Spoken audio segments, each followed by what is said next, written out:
That is not the common thing to have in a contract if I'm Tank. A ladder. A ladder. Can I get a ladder? Somebody? You know what I mean? Hey, look, all kidding aside, if he hits him on the chin the way he can punch, Jake might be doing a dance. You know what I mean? Not voluntarily either. But we'll get into... And they have Jake Paul, Gervonta Davis. That's the state of boxing. Yeah, that's now. crazy. Let that sink in. Jake that's Paul, right Gervonta Davis is so crazy. 135 versus 200. That is so nuts. Go, the rehydration limit or something is 195. And he goes, wait, I thought it was 190. Dean, that's bad. Because you know what that tells me? That tells me that even he recognizes that he's too big for him. Yes. He recognizes that he's too big. During a recent podcast, Joe Rogan shared his thoughts on the much-talked-about matchup between Jake Paul and Gervonta Davis, warning that this could get ugly. He pointed out the significant weight difference between the two, emphasizing that weight classes exist for a reason. According to Rogan, Jake Paul's size and power might give him an advantage, but Gervonta's speed and technical skill make the fight fascinating.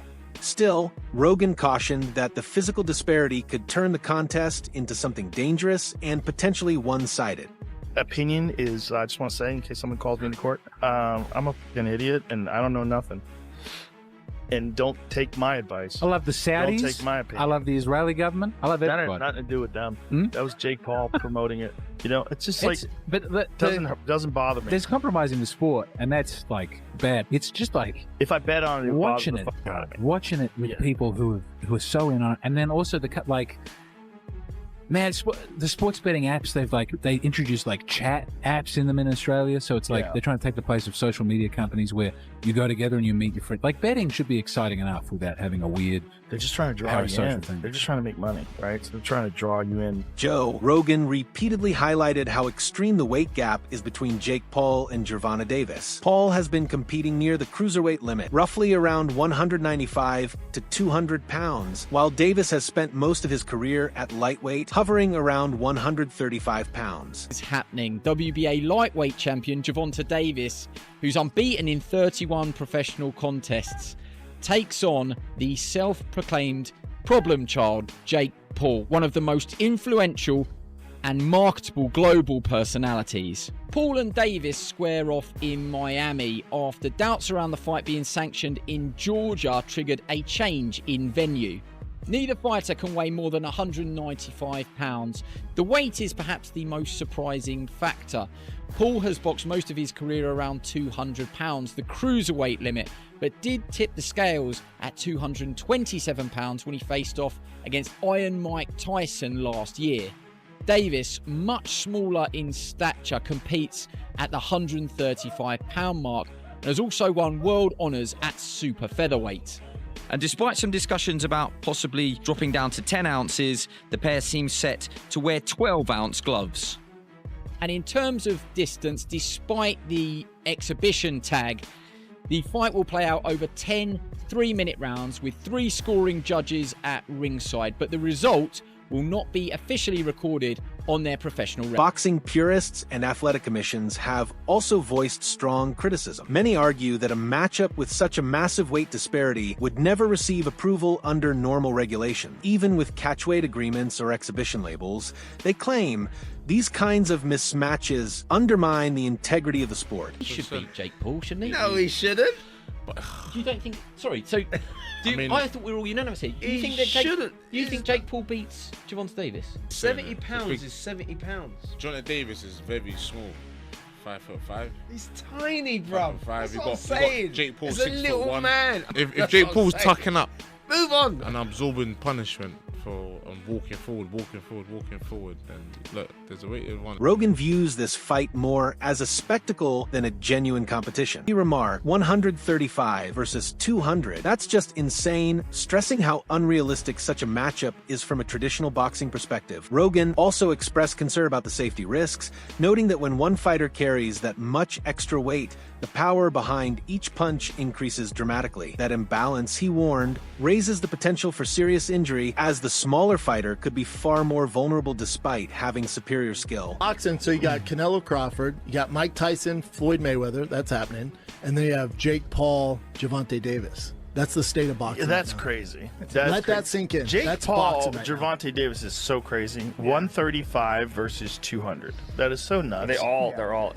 expedition. None of them are. They're exhibitions. But what does that mean?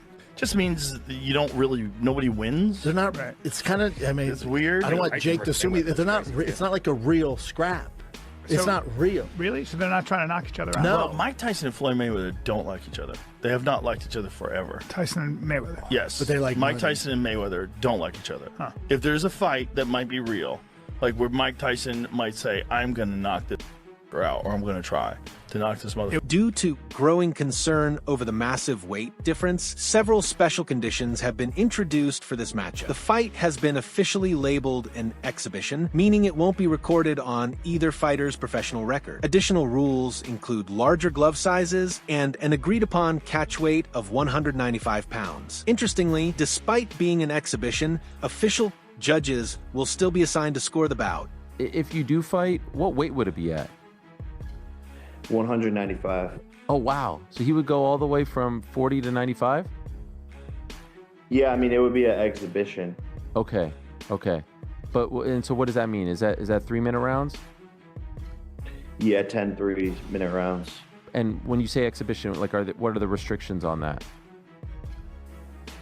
No restrictions, just the fact that like we couldn't actually get it professionally sanctioned. Daniel Cormier echoed similar concerns, noting that while Gervonta Davis is clearly the more skilled boxer, the weight difference is extreme, turning the event into more of a spectacle than a true sporting contest. He stressed that Jake Paul's size advantage is simply too significant to ignore, arguing that the matchup pushes the boundaries of what's typically acceptable in professional boxing. Cormier even questioned how a fight with such an obvious imbalance managed to receive approval from the governing bodies. It's completely just,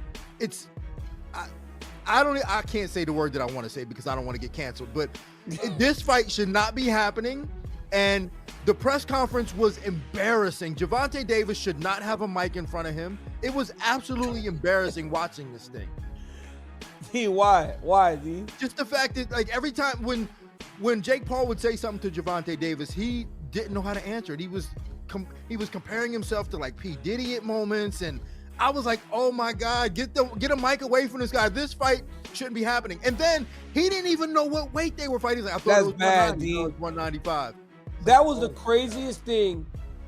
That was the thing that stood out to me the most. Was that when they go, the rehydration limit or something is 195. And he goes, wait, I thought it was 190. Dean, that's bad. Because you know what that tells me? That tells me that even he recognizes that he's too big for him.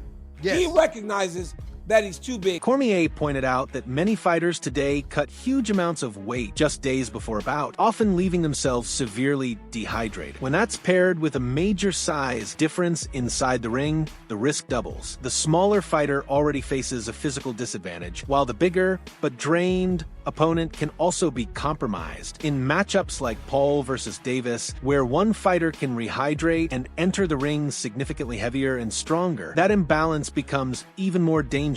Most dangerous thing in the world. With us, we would go on Thursday night. If I weighed 216 and I had to be 205 by Friday morning, I would get as low as I possibly could and then try to go to bed. So if I'd get to 207, I would hope that by the morning I'd be 206. I'd only have to lose a pound in the morning. So I'm dehydrated for 12, 13, 14 hours. Those guys today are going to bed at that weight, Joe, 10, 11 over, and waking up at like 4 or 5 in the morning and cutting the weight. Because they said if they cut all that weight, they don't sleep, which I can attest to. It don't matter how much melatonin you take, you're so dehydrated. You're not gonna get a good night's sleep. I think it's dangerous. Why is it dangerous?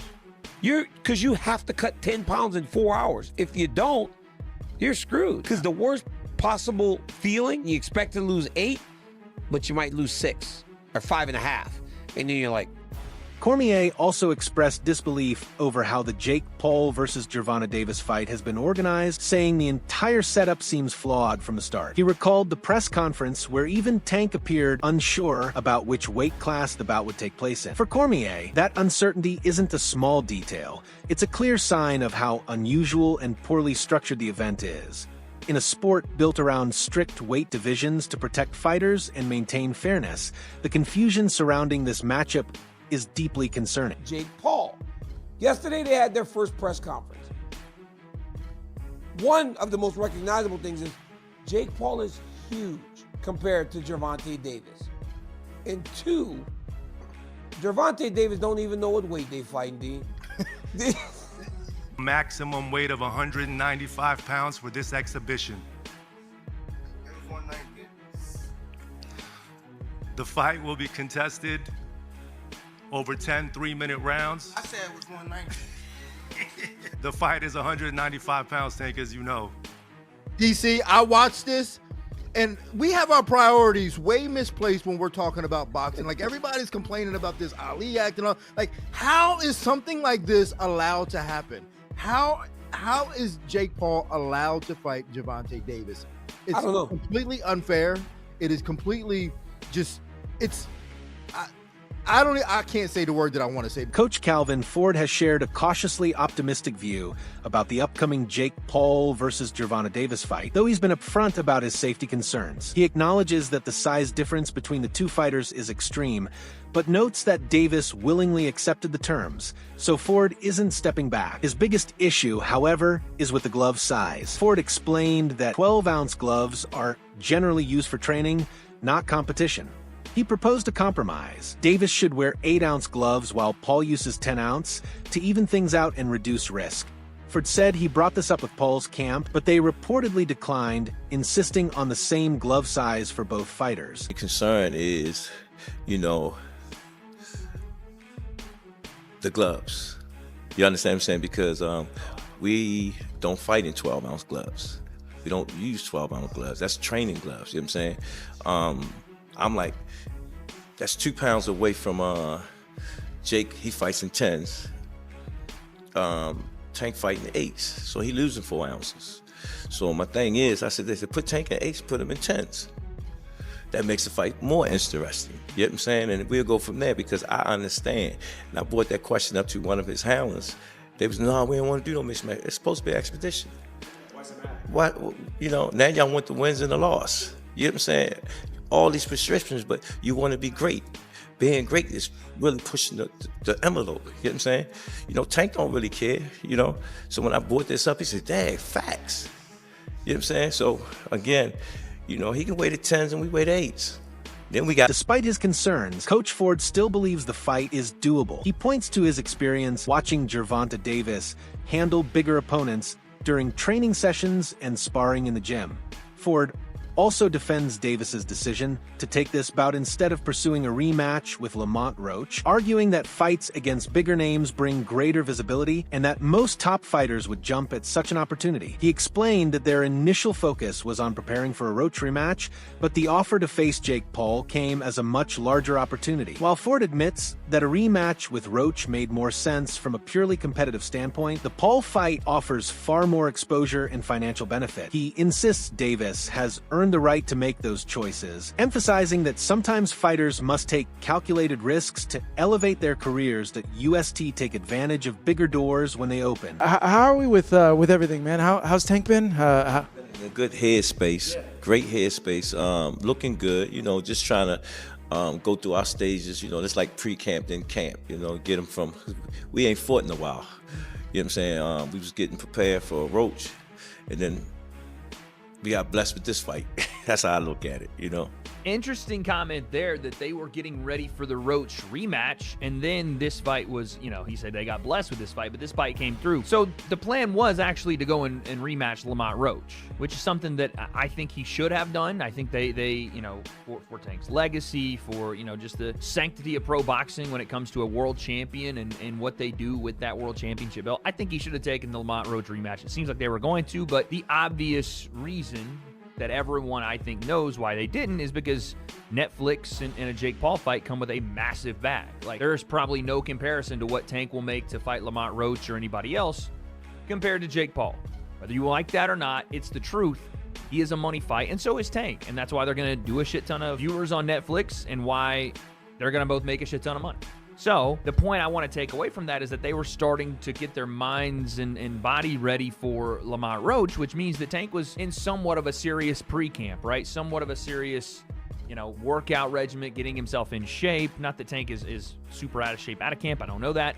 But this means that he was mentally preparing for a fight regardless. It's not hopping off the couch Tank, which is not what you want to see even against Jake Paul, because the least serious you take Jake, and I've said this about everybody that's fought him, the ones that don't take him serious, the ones that say he's a YouTuber and everything else, they end up losing, or they end up looking like, oh, wait a second, this guy was a little better than I thought. They end up either getting taken by surprise or actually sometimes losing because they don't realize that Jake actually takes this serious. So this is good to hear. Just already right off the rip, they were already doing something. Surprise. So tell me, when did you hear about this? They've been going back and forth for years, Tank and Jake. They've been going at it for years, and it would have happened sooner, you know what I'm saying? But we have hiccups in life. That's what I call it, hiccups, but they lessons to learn from. But we back on track and we're keeping it moving. When you heard about the fight, were you like, wait, what? Like, we're doing what? Actually, when I heard about the fight, they called me and said, what you thought about the fight? I said, Joe, the fight doable. Rogan argues that Jake Paul's fights are driven more by showmanship than genuine competition. He believes these matchups are designed to attract casual viewers, creating buzz through unusual pairings rather than pure sporting value. Rogan points out that the conversations surrounding Paul's bouts often revolve around betting odds and media hype, not the quality of the boxing itself. According to Rogan, Jake's real strategy is about staying relevant, keeping his name in headlines, and using boxing as a platform for self-promotion, even when the fights themselves don't make much sense competitively. On the other hand, Gervonta Davis has openly admitted that his primary goal was never to chase titles, but to escape hardship and secure financial stability. That mindset sheds light on why he would agree to a risky and unconventional fight like this one. When your focus is long-term security and opportunity, taking high-profile bouts that bring massive paydays and global exposure becomes a logical move. In that sense, the Jake Paul fight isn't just about legacy for Davis. It's a calculated step toward the financial freedom he's been striving for since the beginning of his career. That was Jake Paul promoting it. It's just doesn't bother me. There's compromising the sport, and that's like bad. It's just like if I bet on it, watching it it bothers is the fuck hard. out of me. Watching it with people who are so in on it, and then also man, the sports betting apps, they introduced chat apps in them in Australia, so it's like they're trying to take the place of social media companies where you go together and you meet your friends. Like, betting should be exciting enough without having a weird They're just trying to draw you in. thing. They're just trying to make money, right? So they're trying to draw you in.